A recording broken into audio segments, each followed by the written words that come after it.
This is my professor Lisa Bruggen. I'm her master student, and we conducted this research which was very recent, only done in July this year.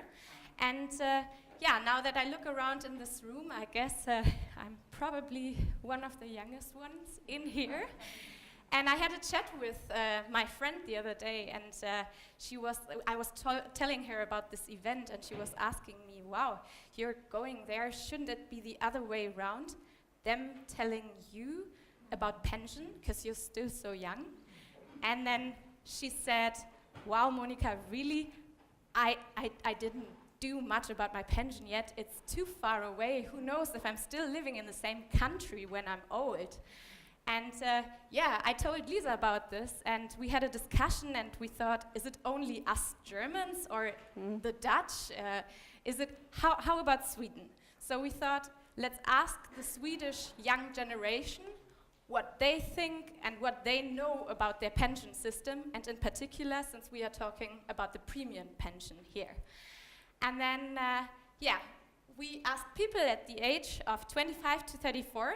I'm 27, so I'm perfectly in that age group. And it's shocking, because we have 4 out of 5 that say, well, really, I feel unknowledgeable about this premium pension. So is it only us young? So we wanted to know, what does the population at large, so what does our sample say to this? So we asked people from the range of 25 to 65 in total, and here we see it's, well, less drastic, but it's still a clear trend of people saying, 68%, I feel unknowledgeable about the premium pension. And then we thought, okay, we have to give those respondents a little explanation. Within the survey, we told them, well, you have a choice to make, but you don't need to. You can also stick with the default. And we wanted to actually find out what do people think about this having possibility of making a choice. Do they appreciate to make a choice? And do they actually make a choice? Now here it comes. It's quite interesting. Although my population, like my generation, doesn't know so much or feels unknowledgeable, but we like to make choice. That's always cool. Yeah, more than 50% of my age group says choice is cool. And then also, I don't want to hide this, also the middle generation age groups, they also like to make choice, but the more you get to the older people, they appreciate the state to handle their pension. Now comes the truth though. If we look at who actually made a choice, then you can see that my generation doesn't make a choice. It's more than 50% that didn't make a choice. So we like choice, but we don't make a choice. So why is that? And actually the older people, they were quite good. They made a choice. So yeah, we wanted to dig deeper into this. Who are the people that are likely to make choices? And we find 4 very interesting characteristics. So the people that make choices, that they have a higher perceived knowledge about what they are choosing.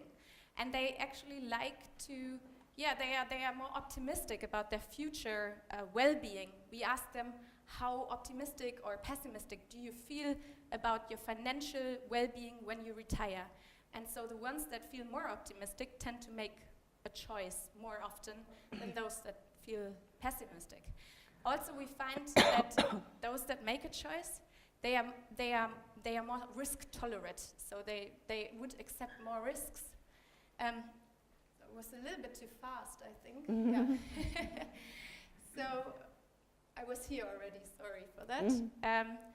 So they were more risk tolerant, and they appreciate choice more often than those that do not make a choice. But in total, we also wanted to know who are the people that make a choice. And we find that 3 out of 5 people at any time in the past made a choice. 2 of them didn't make a choice. And what we also find, and that's also interesting, 4 out of 10 do not remember what choices they made. They cannot tell you which funds they selected. And those that remember, they claimed that they selected on average 3 funds out of the 5 possible choices that they could make. And then this is how they made their choice. Also, we find that people that make a choice tend to have a higher income in general. And it goes together with them having also higher private savings for their pensions. And lastly, they tend to be older as well. Good. So now, then we thought, okay, these are the people that are more likely to make a choice, but what triggers them to make a choice? Are they going by, oh, today is the day I want to make a choice? Or is there something that triggers them? And we find there are 3 very important triggers that we should consider. There are multiple, but these are the ones that run most often people to make a choice. And the first one is the orange envelope, so people get aware of their pension. But then on the second place, and that's something we had a look into closer, there's financial advisors making people aware of their pension system to make a choice. And thirdly, it's conversations with family members, friends, colleagues, and there we can also assume that maybe those family members already had a chat with their financial advisors. Good. So those that saw a financial advisor, who are those people? Why would they make a choice? And we find that especially the ones that have lower perceived knowledge and that face great choice overload. Mr. Thaler was pointing at this before, that if there's too many options and we know there's 900 funds to choose from, people feel overloaded and may not be able to make a choice. Also, and that's lastly, we find that women are more influenced than men actually to make a choice through a financial advisor or discussions or an envelope. They are more influenced by external sources. Good. Then we thought, okay, now we know what triggers their choice and how people are likely to make choices. But we also want to know what do they remember in the end? What do they know about their funds? And here it's very interesting that, well, you can see in the third column here that people remember their fund provider, so the bank that has set up the fund. But they, or many of them, as you can see on the blue and the gray bars, they do not remember exactly which fund provider they have, which fund or which type of fund, or whether it's an index fund or not. So the proportion of those people that answered no, or I don't know, or I only partly know, is quite high in this case. Good. Then we thought, okay, if this is what people remember after they made their choice, what do they actually go for before they make the choice? And here we see that, and it was not surprising to us, it was okay, yeah, people go by fund costs and expected yield. But then we also find fund yield history in here. And 66% of the people say fund yield history, so past behavior, is very important to, rather important to us. And that was something that was, interesting to us, because past behavior shouldn't actually really matter for your future choice. Then we ask, okay, if people made a choice, how do they feel afterwards about their choice? Do they feel more optimistic about their future retirement financial situation, or do they feel pessimistic, whatever? So we wanted to know, how do they feel? And we find something very interesting here that you may not expect. So we see that people that made a choice, that selected a fund, actually do not feel any better than people that didn't select a fund. However, those people that appreciate choice, even though they may not have made a choice, it's just about their appreciation, they feel better. Yeah. Good.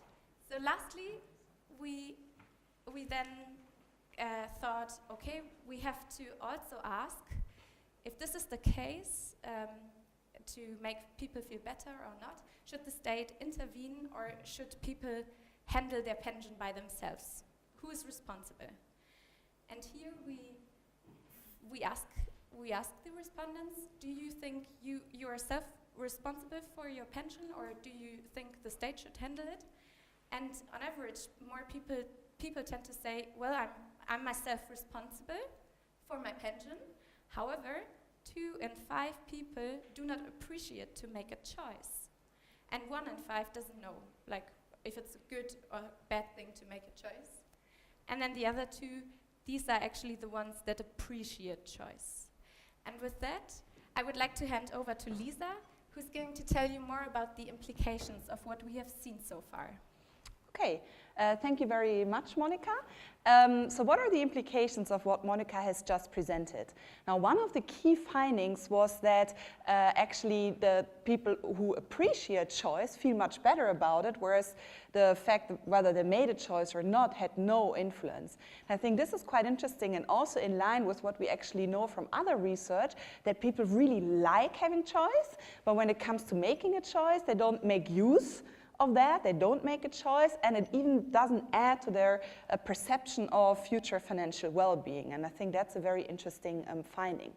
Now, Monika started her presentation with subjective knowledge and showed that it's rather low, and especially for the younger generation.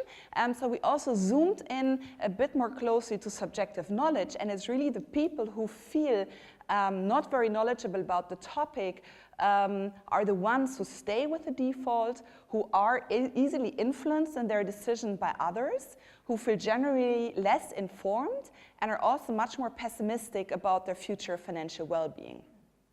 Another very interesting finding was that staying in the default was also correlated to risk aversion. We think it could also be that those are the people who don't want to make a mistake and face regret aversion afterwards, and therefore safely stay in the default. And then lastly, this choice overload is of course a very important concept in a setting where people can choose from almost 900 funds. And we see that people who perceive this situation really as overwhelming are also the ones that stay in the default, that feel less informed, and are again also more likely to be influenced in their decisions. Now, when I showed actually the findings of the study to some of my colleagues, and I didn't tell them in which country we conducted the study, I asked them to guess. And I said UK, Australia, US. They didn't say Sweden. They also didn't say the Netherlands because we don't really have choice there. But that's a different story.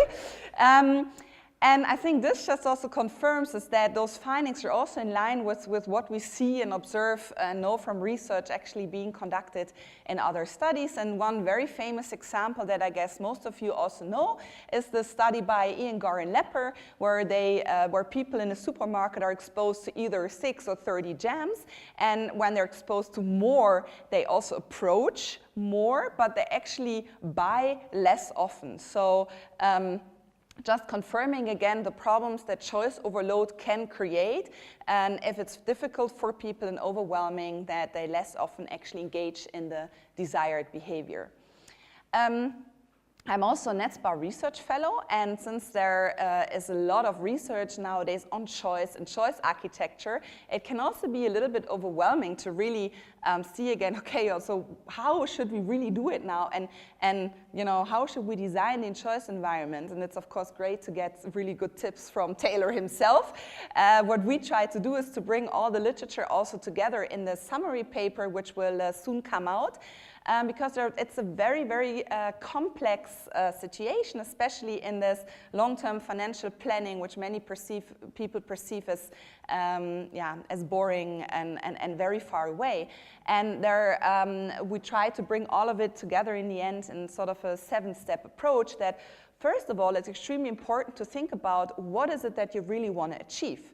And so what I've learned today or from Stefan before here in Sweden is more the goal to try and get people to make a choice and actually go away from the default. I know in the UK actually, Nest actually rather wants people to stay in the default, which they've really chosen with great care and believe that that's sort of the optimal risk-return balance that would be best for most people.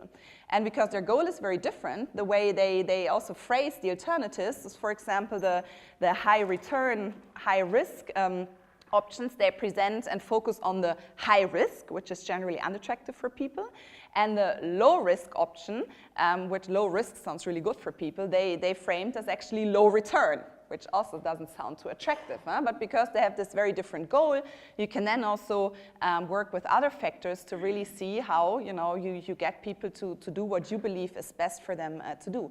And then there are a whole number of other things to consider. It's very difficult to say what's the optimal number of choices, because it's not just how many choices people have, it's also how you present them. Do you present them in a very aligned way, in a very ordered way, so that it's very easy for people to compare and to come to a conclusion? Do you give them all the choices at the same time, or do you actually take them through a tournament or present it sequentially? And I think Taylor actually also gave this example. So there are a lot of different options out there that you can consider. Then the framing, the priming, how fluent the information is, are all factors that also influence whether or not people make a choice or which choices they make. And I think that's one plea that I always make when I present to pension providers also in the Netherlands. I think it's very hard to get it right, but it's what we can do is to empirically look at what is going on and how people behave, and then reassess, and are we doing the right things? Is that, sort of doing what it's supposed to do? And if not, then let's adjust the choice environment, and please share all the insights also with researchers or the community, so that all together we also become smarter and hopefully do it better in the future.